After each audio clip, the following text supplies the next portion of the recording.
നമസ്കാരം. കൊട്ടിയൂർ ഉത്സവം ആരംഭിച്ച് ഒരാഴ്ച പിന്നിടുമ്പോൾ ഭക്തജന തിരക്കേറി. അതുപോലെ ഇപ്പോൾ പെയ്യുന്ന അതിതീവ്ര മഴ കാരണം ശാന്തമായി ഒഴുകിക്കൊണ്ടിരുന്ന ബാവലിപ്പുഴ രൗദ്രഭാവത്തിലാണ് ഇപ്പോൾ ഒഴുകുന്നത്. തന്മൂലം ബാവലിയിൽ ഇറങ്ങിയുള്ള നീരാട്ടിന് ആരും തുനിയരുത്. അത് അപകടം ക്ഷണിച്ചു വരുത്തും. ഇടവത്തിലെ ചോതി നക്ഷത്രം തൊട്ട് മിഥുനത്തിലെ ചിത്തിര നക്ഷത്രം വരെയുള്ള 28 ദിവസങ്ങളിലായാണ് കൊട്ടിയൂർ ഉത്സവം നടക്കുന്നത്. പുരളിമലയിലെ കട്ടൻ രാജവംശം ഈ ക്ഷേത്രവുമായി ചരിത്രപ്രധാനമായ ബന്ധം പുലർത്തുന്നു. അതിനാൽ ഈ സ്ഥലത്തിന് ആദിമത്തിൽ കട്ടിയൂർ എന്നായിരുന്നു പേര്. കാലക്രമേണ ഈ പേര് കൊട്ടിയൂർ എന്നായി. കട്ടൻ രാജവംശക്കാർക്ക് ക്ഷേത്രത്തിൽ പാരമ്പര്യ അധികാരമുള്ളവരായതിനാൽ ഈ വാർഷിക മഹോത്സവം അവരുടെ മേൽനോട്ടത്തിൽ നടക്കുന്നു. ചരിത്രപ്രധാനമായ മഹോത്സവത്തിൻ്റെ ഭാഗമായി ഇക്കരെ കൊട്ടിയൂരിൽ നിന്ന് അക്കരെ കൊട്ടിയൂരിലേക്കുള്ള കടന്നുപോകൽ ചടങ്ങുകൾ നടത്തുന്നതിന് കട്ടൻ രാജാവിൻ്റെ അനുമതി ആവശ്യമുണ്ടായിരുന്നു. കട്ടൻ വംശത്തിലെ മൂത്തവനും ഇളയവനും യഥാക്രമം വലിയ മുത്തപ്പൻ, ചെറിയ മുത്തപ്പൻ എന്നറിയപ്പെടുന്നു. അവരുടെ താമസം സ്വതന്ത്രമായിരിക്കുകയും ചെയ്യുന്നു. കുടുംബത്തിൽ ജനനമോ മരണമോ മൂലം ഉണ്ടാകുന്ന പുലവാലായ്മ ഒഴിവാക്കുന്നതിനായാണ് ഈ രീതികൾ നിലനിർത്തുന്നത്. ഇത് കൊട്ടിയൂർ പെരുമാളിൻ്റെ അനവധിയായ ആരാധന ഉറപ്പാക്കുന്നു. ഭഗവാൻ പരമശിവനെ അപമാനിക്കാൻ സതിയുടെ പിതാവായ ദക്ഷൻ യാഗം നടത്തിയ സ്ഥലമാണ് കൊട്ടിയൂർ. കണ്ണൂർ ജില്ലയുടെ കിഴക്ക് വയനാട് ജില്ലയോട് ചേർന്നാണ് കൊട്ടിയൂർ. വളവട്ടണം പുഴയുടെ കൈവഴിയായ ബാവലിപ്പുഴ കൊട്ടിയൂരിനെ രണ്ടായി മുറിക്കുന്നു. പുഴയുടെ തെക്ക് ഭാഗത്താണ് ഇക്കരെ കൊട്ടിയൂർ ക്ഷേത്രം. ഇവിടെ സ്ഥിരം ക്ഷേത്രമുണ്ട്. വടക്കു ഭാഗത്താണ് അക്കരെ കൊട്ടിയൂർ ക്ഷേത്രം. വൈശാഖ ഉത്സവം നടക്കുന്ന അക്കരെ കൊട്ടിയൂരിൽ ഉത്സവകാലത്തേക്ക് മാത്രമായി ക്ഷേത്രം കെട്ടിയുണ്ടാക്കും. ഉത്സവകാലത്ത് ഇക്കരെ കൊട്ടിയൂർ ക്ഷേത്രത്തിൽ പൂജകൾ ഉണ്ടാവില്ല.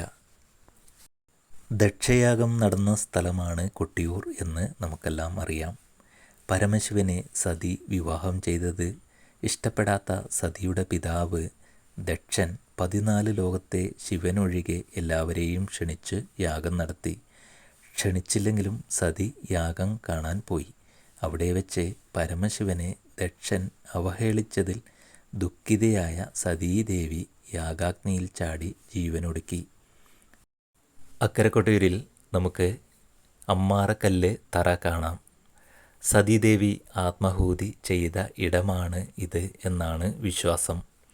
അമ്മാറക്കല്ല് തറയിൽ ഒരു കെടാവിളക്കും അതിനു മുകളിൽ ഒരു ഓലക്കുടയുമാണ് ഉള്ളത്. സതീദേവിയെ ആദിപരാശക്തിയായി ഇവിടെ ആരാധിക്കുന്നു.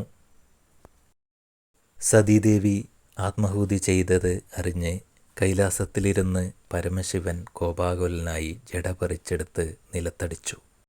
അതിൽ നിന്നും വീരഭദ്രൻ ജനിച്ചു. വീരഭദ്രൻ യാഗശാലയിൽ ചെന്ന് ദക്ഷൻ്റെ താടി പറിച്ചെറിഞ്ഞു. ശിരസ്സറുത്തു. ശിവൻ താണ്ഡവ നൃത്തമാടി. ദേവന്മാരും ഋഷിമാരും ബ്രഹ്മ വിഷ്ണുമാരും ശിവനെ സമീപിച്ച് ശാന്തനാക്കി.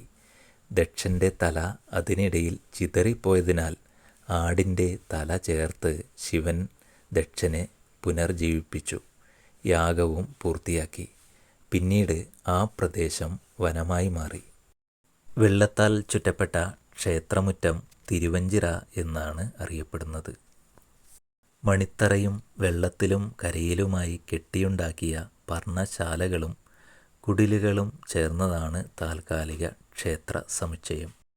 ശൈവ വൈഷ്ണവ ശാക്തേയ സാമുദായിക ഐക്യത്തിൻ്റെ പ്രതീകമാണ് ഈ ഉത്സവത്തിൻ്റെ ആചാരങ്ങളും അനുഷ്ഠാനങ്ങളും. കൊട്ടിയൂർ ഉത്സവത്തിൻ്റെ ആദ്യ ദിവസങ്ങളിൽ അക്കരെ കൊട്ടിയൂരിലേക്ക് സ്ത്രീകൾക്ക് പ്രവേശനമില്ലാത്തതുപോലെ തന്നെ ഉത്സവത്തിൻ്റെ അവസാന നാളുകളിലും സ്ത്രീകൾക്ക് അക്കരെ കൊട്ടിയൂരിലേക്ക് പ്രവേശനമുണ്ടായിരിക്കുകയില്ല. അക്കരെ കൊട്ടിയൂരിലേക്ക് ഇനി എത്ര ദിവസമാണ് സ്ത്രീകൾക്ക് പ്രവേശനമുള്ളത് എന്ന് നമുക്ക് നോക്കാം. മകം കലംവരവ് ദിവസം ഉച്ചവരെയാണ് അക്കരെ കൊട്ടിയൂരിലേക്ക് സ്ത്രീകൾക്ക് പ്രവേശനമുള്ളത്. അതായത് 2025 ജൂൺ 30 ഉച്ചവരെയാണ് അക്കരയിലേക്ക് സ്ത്രീകൾക്ക് പ്രവേശനമുള്ളത്. ഇക്കരെ കൊട്ടിയൂർ ക്ഷേത്രമായ തൃച്ചെറുമന ക്ഷേത്രത്തിൽ എല്ലായ്പ്പോഴും സ്ത്രീകൾക്ക് പ്രവേശനമുണ്ടായിരിക്കും. എല്ലാവർക്കും നല്ലൊരു ഉത്സവകാലം ആശംസിച്ചുകൊണ്ട് തൽക്കാലം വിടവാങ്ങുന്നു. നമുക്ക് വീണ്ടും കാണാം. ബൈ.